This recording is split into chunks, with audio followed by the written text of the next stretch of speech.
J'ai commencé tout jeune à monter à cheval à l'âge de 10 ans, comme tout le monde dans un club. Mes parents ne sont pas du tout du milieu des chevaux, donc j'ai commencé dans un manège et puis assez rapidement j'étais vraiment mordu, donc je restais là les week-ends, les vacances et puis au fur et à mesure, ma maman s'est beaucoup investie avec moi. Elle a investi à acheter 2-3 jeunes chevaux et puis elle venait tous les week-ends avec mon concours. Après cela, ma maman s'est remariée avec Jean-Pierre Tenay, qui était aussi dans les chevaux. Et puis là, ça a pris une autre dimension. Jean-Pierre avait des chevaux et donc ça m'a facilité pas mal de choses. Bon, maintenant, je ne suis plus dans les écuries familiales parce qu'on avait des petites écuries familiales. Maintenant, c'est nos écuries. Et c'est mon chemin que je forme. Mais j'en suis assez content et assez fier. J'ai rencontré Pat quand j'avais 20 ans et puis assez vite on a fait le chemin ensemble dans les chevaux. Elle a arrêté sa profession, elle était avocate et puis on a pris le bateau ensemble et on a fait les chevaux ensemble. Maintenant on vit ça en couple, on se lève le matin, on est parmi les chevaux. C'est vraiment toute notre vie, on vit autour des chevaux, tout se passe autour du cheval. Maintenant, on est content parce qu'on arrive à vivre de notre passion. C'était à la base une passion, puis maintenant c'est devenu une profession. Mais ça reste vraiment un plaisir. Tous les matins on se lève, on est entouré de l'animal qu'on aime et on vit de notre passion. Donc on a une grande chance de pouvoir le faire.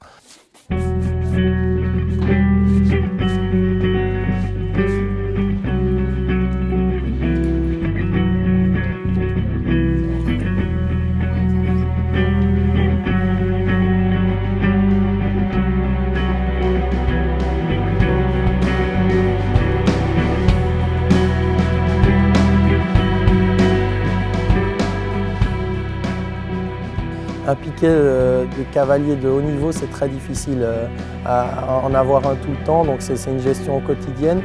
On doit avoir des jeunes chevaux pour reprendre la relève, on doit avoir des chevaux de tête qui tirent un tout petit peu les autres chevaux qui sont en formation. Oui, c'est vraiment une gestion au quotidien. C'est très important de bien visualiser ça sur le long terme.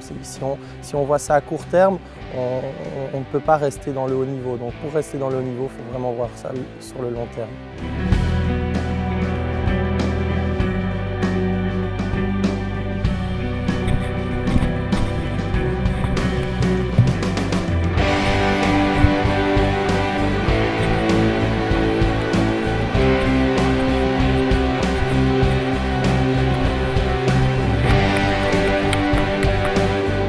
Il y a Waldo qui est maintenant parti depuis 4 mois, qui est chez une cavalière hollandaise qui s'appelle Stéphanie Bruckmann.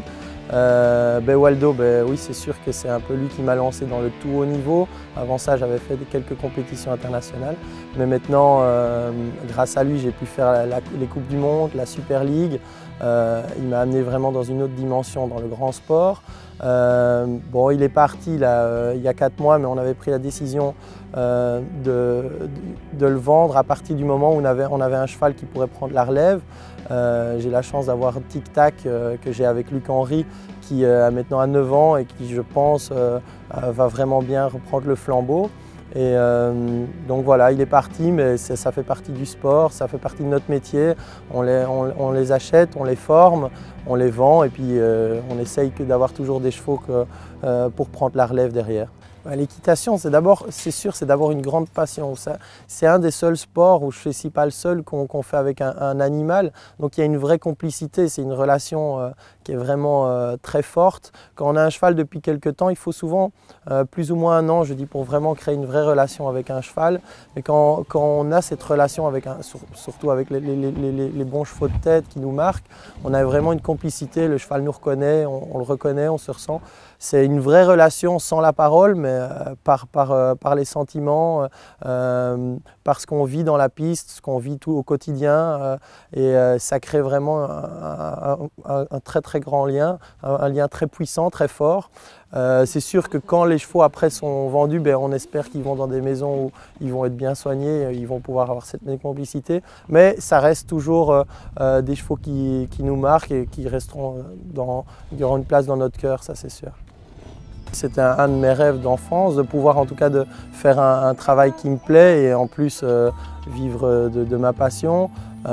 Ouais, c'était vraiment un rêve d'enfance. On y arrive tous les jours un petit peu plus et maintenant qu'on est installé, ben, on se dit qu'on a de la chance et qu'on a une belle vie.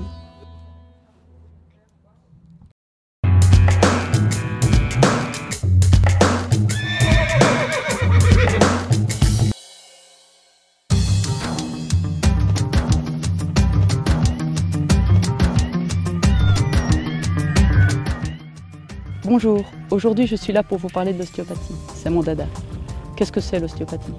C'est manipuler les vertèbres de votre cheval pour le réharmoniser, de façon à ce que tous les nerfs et toutes les artères fonctionnent à leur maximum de potentiel et rendre ainsi à votre cheval son moyen naturel de guérison.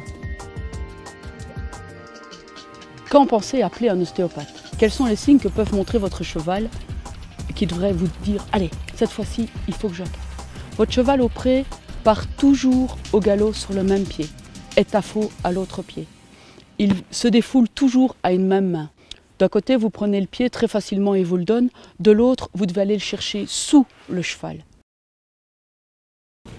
Ici, j'ai une flexion toute fine et l'ilium est déjà en train de bouger très facilement. Et le grasset et la mobilité de l'ilium qui ne bouge pas du tout. On voit le grasset qui grossit, mais la sacro-iliaque ne bouge pas du tout. Le maréchal ferrant aussi peut vous donner une information. D'un côté, il prend très facilement le postérieur, il est léger. De l'autre côté, le maréchal ferrant en a littéralement plein le dos, parce que le cheval est lourd. Il y a quelque chose qui n'est pas normal. Un cheval d'obstacle va peut-être se défendre en refusant de venir au pied de l'obstacle, quand c'est un droit. Quand c'est un auxerre, il va partir de plus en plus loin. Parce qu'il a peur, il a perdu de la puissance, donc il a besoin de la vitesse au lieu de venir calmement et de pousser avec son bassin. Pour le dressage, un appuyé très facile d'un côté, beaucoup plus difficile, avec beaucoup plus de contraintes à l'autre main. Un reculé qui vous nécessite de toujours tricher pour l'avoir droit. Une chose qui peut attirer votre attention aussi, c'est quand votre cheval a beaucoup de rebondis sur un diagonal et pas sur l'autre. D'un côté, vous sautez littéralement de votre selle sans problème, et dans l'autre, vous restez collé dedans. C'est pas normal.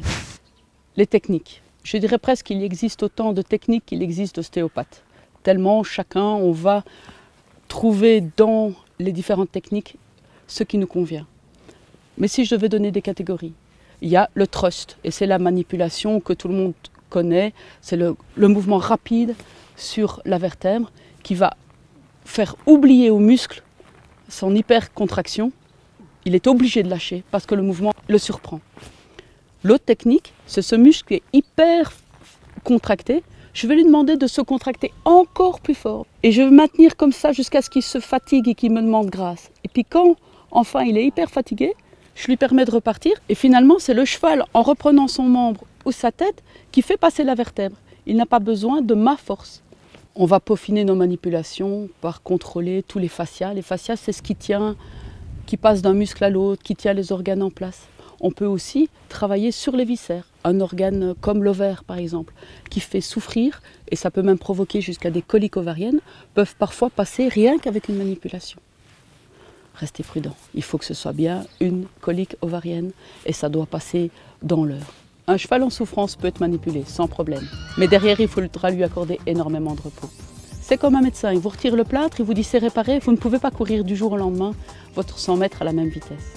Il faudra au corps le temps de se réadapter et de retrouver ces mécanismes. 2-3 jours de repos, 3 jours de travail très léger comme de la balade, de l'allongement d'allure, et puis seulement la reprise du travail au niveau où il en était progressivement.